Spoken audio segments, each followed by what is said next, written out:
panauhin, ang request niya ay wag na po siyang ipakita at natatakot daw siya sa kanyang mga kasamahan.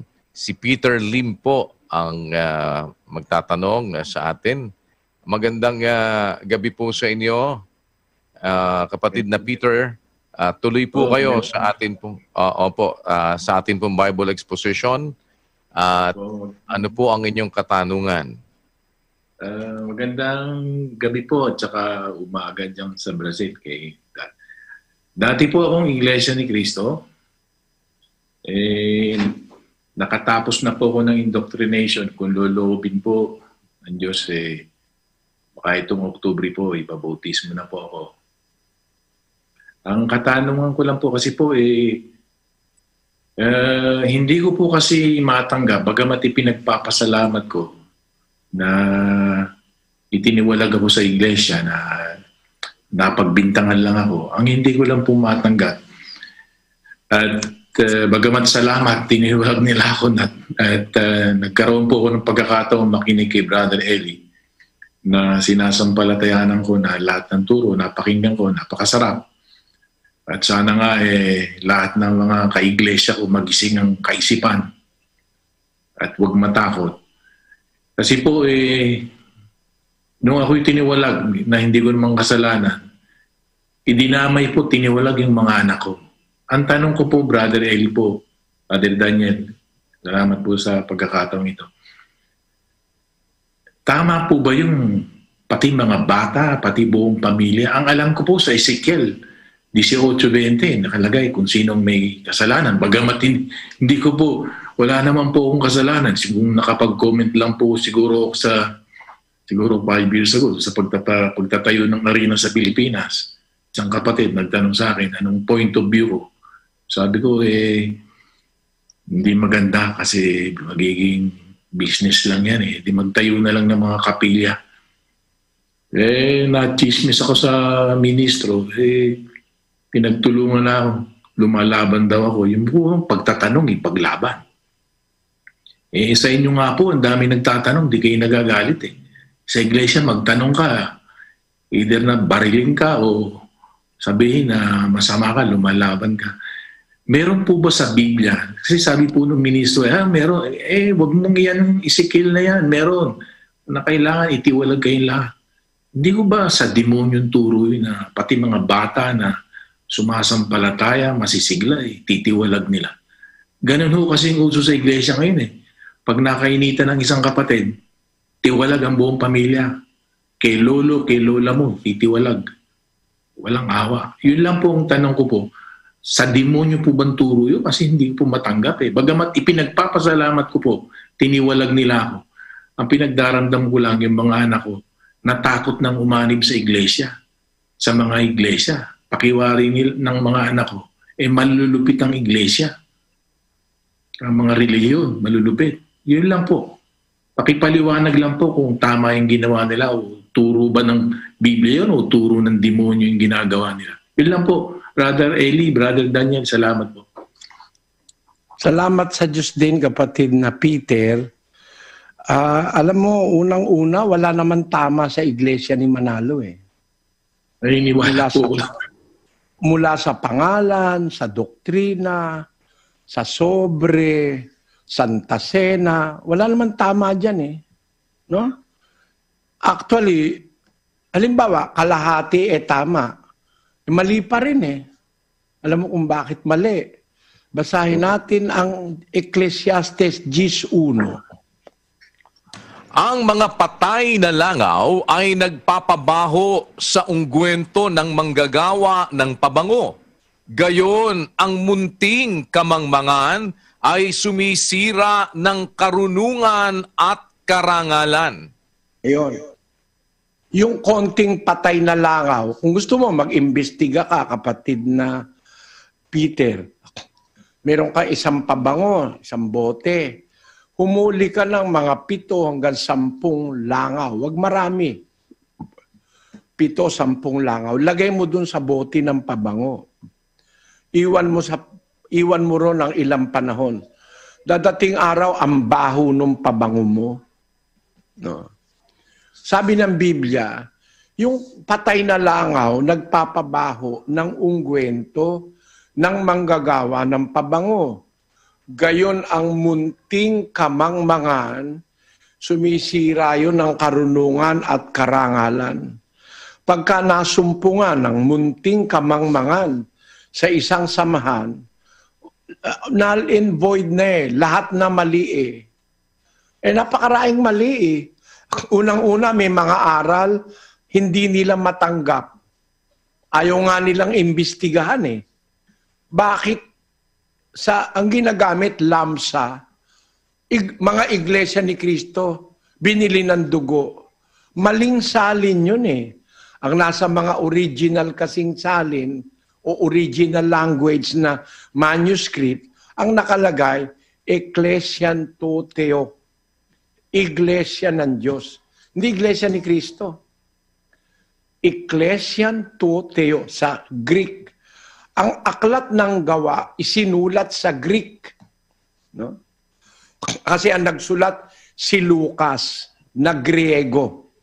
Ang sinulatan si Teofilo, Grego rin. Ikaw, ano iisipin mo? Ang Grego nagsulat, ang sinulatan Grego, pinadala sa isang Grego. Isusulat ba yan sa Aramaiko para gamitin mo ngayon kay Lamsa? Ang layo sa katotohanan. Ang talagang nasa Biblia, Ecclesian to Theo. Iglesia ng Diyos. No? Sa 20:28 ng gawa. Pero hindi nila matatanggap yan kasi mapapatunayan nilang mali sila Mga duwag yan. Duwag humarap sa katotohanan na dapat, kung matapang ka, tanggapin mo, mali talaga kayo. Mali ang iglesia nyo. Mali ang interpretasyon nyo. Doon lang sa 1:18 ng gawa, o ng Juan, bugtong na Diyos, begotten God, monogenes Theos. Yun ang nasa Bibliang Grego. Yung salitang monogenes Theos o bugtong na Diyos, ibig sabihin nun, Diyos na ipinanganak, na ang nanganak ay ang Ama. Tinuturo ba nila ito sa inyo? Na bago pa likhain ng sanlibutan, ipinanganak na ng Ama ang kanyang anak? Tinuro ba sa inyo yan? Hindi tinuturo sa iglesia ni Manalo yan Isang tema na napakalayo na ituro. Kasi bago nilikha ang mundo, ipinanganak na ng Ama ang anak sa kalagayang espiritu. Kasi espiritu yung Diyos Ama, 4:24 ng Juan, nang manganak siya, ipinanganak niya espiritu rin. Kinukumpirma yan ni Kristo sa 3:6 ng Juan, ang ipinanganak ng laman, laman nga. Ang ipinanganak ng espiritu, espiritu nga. Ang Diyos ay espiritu, nanganak. Espiritu rin ang pinanganak, hindi tao. Kaya ang tawag doon sa ipinanganak, monogenes Theos. No? Hindi nila tinuturo yan Ngayon, nagtanong ka, masama ba magtanong? 2:11 ng Hagay. Pakinggan niyo mga kapatid. Ganito ang sabi ng Panginoon ng mga hukbo, mangagtanong kayo ngayon sa mga saserdote ng tungkol sa kautusan. Ang pag-uusap tungkol sa kautusan, magtatanong ka sa mga ngaral, sa saserdote. Nung una sa Israel, hindi saserdote ang tawag. Sa unang Samuel 1:1. Nang una sa Israel, pagka ang isang lalaki ay mag-uusisa sa Diyos, ay ganito ang sinasabi, halika at tayo'y pumaroon sa tagakita, sapagkat yaon ngang tinatawag na propeta ngayon ay tinatawag ng una na tagakita. Utos yan magtanong, at pagka mag-uusisa ka sa Diyos, pupunta tayo sa tagakita. Ang tawag nung una, tagakita. Ang tawag sa panahong Israel, propeta. Talagang kalayaan ng tao. Pag mag-uusisa ka, meron ka hindi maintindihan, mag-uusisa ka. Pupunta ka sa tagakita o sa propeta o sa saserdote. Ngayon, Ang tanong, nabalita, naggagawa ng napakalaking Philippine Arena para sikat, para nasa Guinness Book. Tanong, kailangan ba? Hindi. Bakit hindi kailangan? Anong gagawin mo ron? Kagaya ngayon, nagrereklamo ang mga miyembro na pipigang masyado sa abuloy dahil para sa maintenance. Ang may sabi niyan, hindi ako. Ang may sabi niyan, si Eduardo o si Angel Manalo. Pwede ba natin itong pakita? Baka putulin na naman tayo. No? Puputulin ba tayo pag pinakita ito? Minsan pinuputol tayo sa YouTube at saka sa Facebook. Ito sabi ni ni Angel Manalo. Sapagkat nauubos ng abuli ng iglesia sa kung ano-anong mga proyekto na hindi naman kailangan. Nauubos ko yung ng pondo. Ano po yun? Sino po yung nagsulustay po ng pondo po ng iglesia? At saan nilulustay po? Yung sinasabi niyo po. Sino po yung sinasabi po yung naglulustay? Saan po siya ginagastos, nilulustay? Meron po tayo kasing mga construction na mga hindi naman dapat sanang naipagawa. Kaya tuloy nahihirapan yung iba na kung paano babayaran yung mga maintenance cost nun. Ang Philippine Arena ho ba yung tinutukoy po ninyo? Isa na ang Philippine Arena sa pinagtataka ko kung bakit nabuo eh. Dahil nga sa ang aming laging priority na ipinagagawa ay ang mga malalaking kapilya po. Alam niyo naman ho yun eh. Eh bakit ngayon, napunta ang focus po natin doon, sana man lang kung hindi nauubos ang pondo para po sa paggawa ng mga kapilya. Isa raw sa mga isyu na pinanggagalingan ng katiwalian ay ang multi-billion peso na Philippine Arena sa Bulacan. Sa mga darating na araw, maglalabas daw sila ng mga ebidensya. Napakalaki na ho ng maintenance cost po noon. Nahihirapan na po yung mga kapatid, kakaabuloy. Oh, yan. It is but legal kasi hindi napakalayo sa kanila nang kumu-question eh. Kapatid na mismo sa laman ng namamahala. Ibig sabihin, something is going on. Ngayon, nagtanong ka, kapatid. Pag nagtanong, titiwalag. At ang masama, ititiwalag pati buong pamilya. Napakatindi. Alam mo, sa Biblia, kapatid, meron akong nakita, buong pamilya. Hindi titiwalag. Buong pamilya, kinaawaan para maligtas. No? Sa ikalawang Timoteo 1:16, ganito nakasulat. Pagkalooban nawa ng Umpisahan natin sa 1:15. Maglagay ito. Ito'y nalalaman mo na nagsihiwalay sa akin ang lahat ng nanga sa Asya. Nasa mga yaon ay si Fihelio at si Hermogenes. Pagkalooban nawa ng Panginoon ng habag ang sangbahayan ni Onesiforo, sapagkat madalas niya akong pinaginhawa at hindi ikinahiya ang aking tanikala. Kundi nang siya'y nasa Roma, ay hinanap niya ako ng buong sikap at ako'y nasumpungan niya. Pagkalooban nawa siya ng Panginoon na masumpungan niya ang kahabagan ng Panginoon sa araw na yaon, at totoong alam mo kung gaano karaming mga bagay ang ipinaglingkod niya sa Efeso. Ayon, pinagsasaalang-alang ni Pablo itong sambahayan ni Onesiforo. Marami kasing humiwalay sa Asya, nadaya ng mga destino ron. Sabi niya kay Timoteo, nalalaman mo, nagsihiwalay sa akin ang mga nanga sa Asya, yung 7 iglesia sa Asya. Na sa mga yaon, kasama si Fihelio at si Hermogenes. Yang mga yan, nilabanan yan si Pablo. Pero ang sabi ng Diyos, ang sabi ni Pablo, sana pagkalooban ng Panginoon ng habag ang sambahayan ni Onesiforo. kasama sa nahiwalay si Onesiforo, nadaya ng mga manggagawa. Sana pagkalooban ng Diyos ng awa ang kanyang sambahayan. Dinamay ni Pablo, nakaawaan nawa ng Diyos, pati sambahayan ni Onesiforo, sapagkat madalas niya akong pinagiginhawa sa aking mga tanikala. Nung nasa Roma ako, hinanap niya ako, nasumpungan niya ako. Pagkatapos sabi ng Apostol Pablo, pagkalooban nawa siya ng Panginoon na masumpungan niya ang kahabagan ng Panginoon sa araw na yaon. Sa araw ng paghuhukom, sana kaawaan siya ng Diyos. Kasi napakalaming ipinaglingkod ni Onesiforo kay Pablo. Idinamay niyang ipinakiusap pati sambahayan ni Onesiforo. Si Onesiforo lang naman ang naghanap sa kanya sa Roma. At siya lang ang laging tumutulong. Pero pati sambahayan niya, idinamay niya nang maawaing si Pablo, na idinamay niyang sana'y patawarin din at kahabagan din ng Diyos sa araw ng paghuhukom.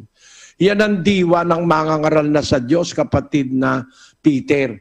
Isa pa, pakinggan mo naganap na pangyayari. Nung si Pedro makatakas sa bilangguan, ipapapatay siya ni Herodes nanalangin ng buong iglesia. Isang anghel ng Diyos ang pumasok sa bilangguan. Basahin natin ang 12:5 ng Gawa. Kaya nga't si Pedro ay iningatan sa bilangguan. Datapwat ang iglesia ay maningas na dumalangin sa Diyos patungkol sa kanya. At nang siya'y malapit ng ilabas ni Herodes, nang gabi ring yaon, ay natutulog si Pedro sa gitna ng dalawang kawal na nagagapos ng dalawang tanikala, at ang mga bantay sa harap ng pintuan ay nangagbabantay ng bilangguan. At narito, tumayo sa tabi niya ang isang anghel ng Panginoon at lumiwanag ang isang ilaw sa silid na kulungan. At tinapik si Pedro sa tagiliran at siya'y ginising na sinasabi, "Magbangon kang madali." At nangalaglag ang kanyang mga tanikala sa kanyang mga kamay. At sinabi sa kanya ng anghel, "Magbigkis ka at itali mo ang iyong mga pangyapak." At gayon ang ginawa niya. At sinabi niya sa kanya, "Isuot mo sa iyo ang damit mo at sumunod ka sa akin." At siya'y lumabas at sumunod. At hindi niya nalalaman kung tunay ang ginawa ng anghel, kundi ang isip niya ay nakakita siya ng isang pangitain. At nang kanilang maraanan na ang una at ang pangalawang bantay, ay nagsirating sila sa pintuang bakal na patungo sa bayan, na kusang nabuksan sa kanila, at sila'y nagsilabas at nangagpatuloy sa isang lansangan, at pagdakay humiwalay sa kanya ang anghel. At nang si Pedro ay pagsaulian ng isip, ay kanyang sinabi, "Ngayoy nalalaman kong sa katotohanan ay sinugo ng Panginoon ang kanyang anghel at iniligtas ako sa kamay ni Herodes at sa buong pag-asa ng bayan ng mga Hudyo."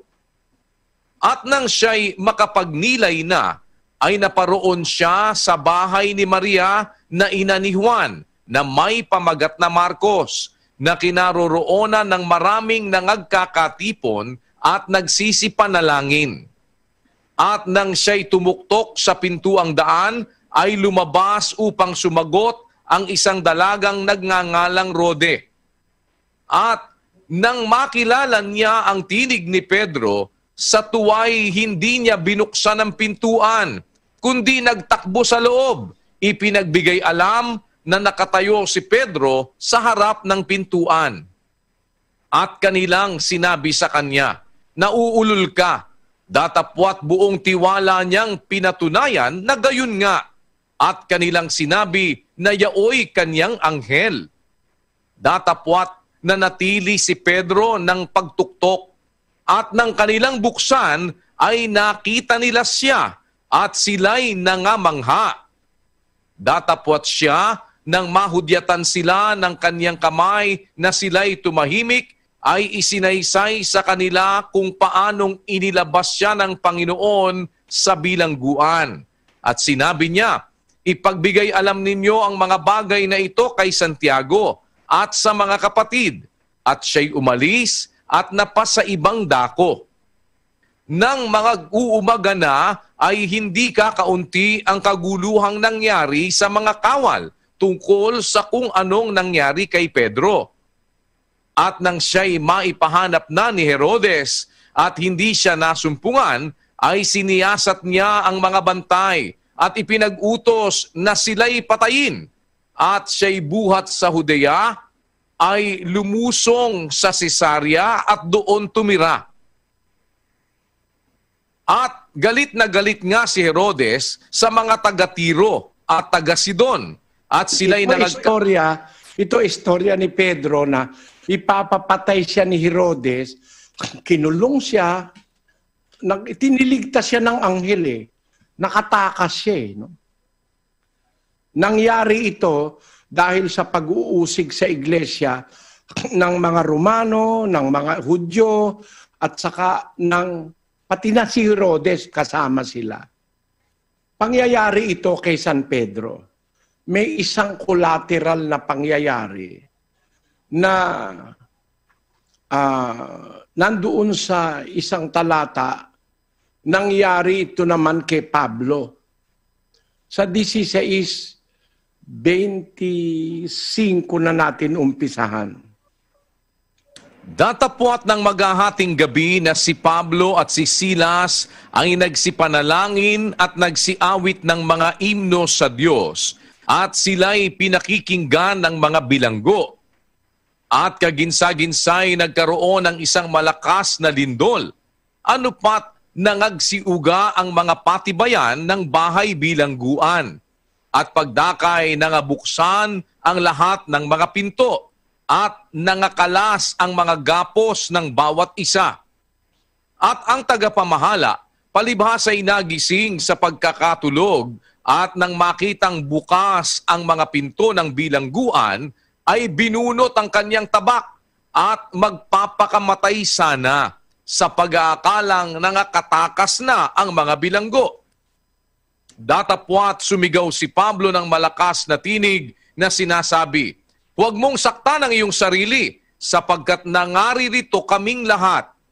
At siya'y humingi ng mga ilaw at tumakbo sa loob, at nanginginig sa takot, ay nagpatira pa sa harapan ni Pablo at ni Silas. At sila'y inilabas at sinabi, "Mga Ginoo, ano ang kinakailangan kong gawin upang maligtas?" At kanilang... Ito isang istorya naman, gaya rin nung nangyari kay Pedro, binilanggo naman si Pablo. Pero nung gabi na yon, nanalangin si Pablo, saka yung kasamahan niya, at saka umawit sila ng himno. Kasama niya si Silas na kabilanggo. Lumindol yung patibayan, yung pundasyon ng bahay bilangguan na nauga, nabuksan ng mga pinto, tapos nakalas ang mga gapos ng mga apostol, ni Apostol Pablo at ng ibang mga bilanggo. Yung tagapamahala nung bilangguan, nagising. Nakita niya, bukas lahat ng pinto. Akala niya, nakatakas lahat ng bilanggo. Ginawa nung tagapamahala ng bilangguan, yun sanang kanyang tabake binunot, magpapakamatay. Nakita ni Pablo, "Hoy, huwag ka magpakamatay," sabi ni Pablo. "Narito kaming lahat, huwag mong saktan ang sarili mo." Sa takot nung tagapamahala ng bilangguan, natakot ng matindi, nagpatira pa sa harapan ni Pablo at saka ni Silas at nagtanong, "Mga Ginoo, anong gagawin ko para ako maligtas? Anong kinakailangan kong gawin para maligtas?" Alam mo ang sagot ni Pablo, kapatid? Ang sabi ni Pablo, basahin mo kapatid na Daniel.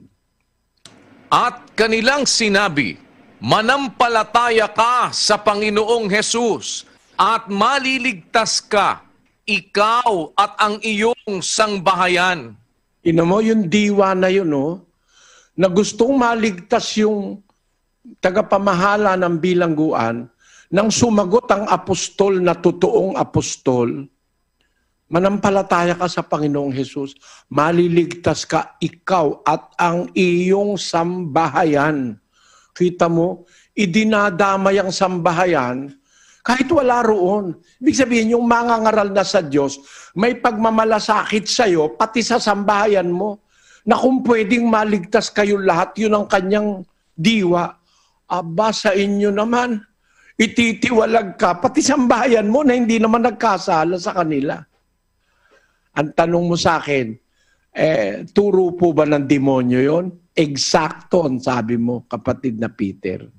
Kasi yung diwa ng Diyos na nasa mangangaral ng Diyos, si Pablo sabi niya, sana maligtas si Onesiporo kasi nahiwalay si Onesiporo Maaari nung panahon na mabalitaan niya, patay na si Onesiporo. Maaari wala na si Onesiporo noon. Pero sana kahabagan ikasya ng Diyos pati ang kanyang sambahayan. Gayon din naman, kung sinabi niya doon sa bilangguan na magpapakamatay na sana, wag, sabi niya. Nagtanong, anong gagawin ko para maligtas ako? Sumampalataya ka sa Panginoong Hesus at maliligtas ka ikaw at ang iyong sambahayan. Yan ang diwa ng Diyos. May malasakit dun sa tao na maligtas, pati yung sambahayan. Sa inyong iglesia, pag ititiwalag ka, pati sambahayan mo ititiwalag. Sigurado ako, diwa ng demonyo yung kalupitan na yan, kapatid na Peter. Sana naunawaan mo yung sagot sa tanong mo. Opo, marami pong salamat at nananawagan nga po ako sa mga dati kong, dahil hindi na po ako iglesia ni Kristo. At kung may awa po ang Diyos, iglesia na po ako sa iglesia na po ako ng Diyos. Sa Oktubre po, papabutismo na po ako. Ang akin lang pong panawagan sa aking mga kapatid na halos lahat mula na sa magulang ko, nasa iglesia ni Kristo.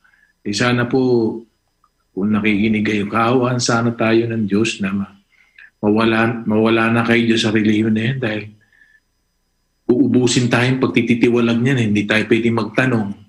Pag nagalit sila, titiwalag ka. Pag nagtanong ka, pagka sasabihin, may doubt ka, o ano. Sana po, marami po kasi akong kamag-anak, puro iglesia. Sana po, kung may awa ang Diyos, sa pakiusap po nga sa kanila, huwag makinig dito kay Sandoval na binabawalang lahat na makinig sa inyo.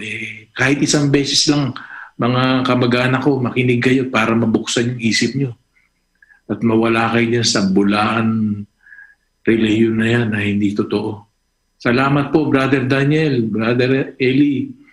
Aakayin ko po kung pipilitin ko, sama nyo kami sa panalangin na mawala kami dyan sa ganyang pagtuturo ng demonyo dahil wala po, ngayon po na nagising ako at nakapakinig ako sa inyo, naliwanagan po ako at nabuksan ako na talagang puro talagang kasamaan ng tinuturo, puro kayabangan.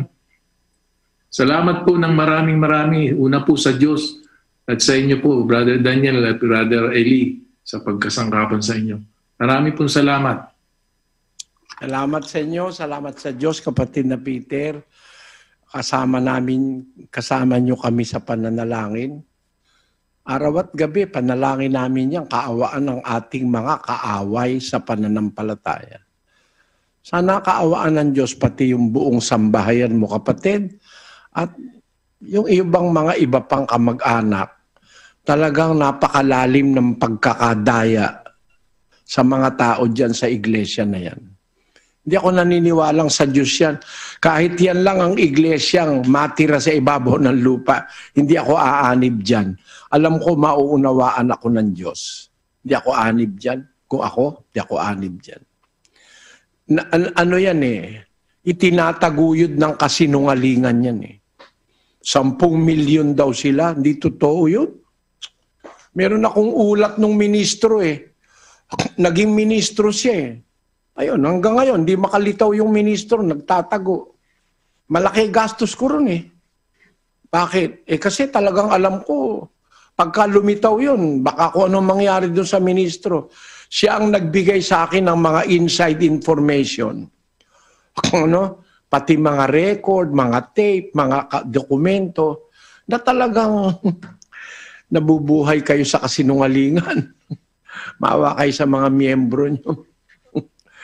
Yun, awa ng Panginoon, pati asawa niya, kasama na niya, kaya lang nagtatago sila. Alam nila kasi mangyayari. Kasi hanawa kayong lahat ng Diyos, mga kapatid diyan na nakakaunawa at nabubuksan ng isip. Salamat kapatid na. Bye-bye. Salamat po. Salamat sa Diyos, kapatid na Peter Lim. Tuloy lang po kayo ng inyong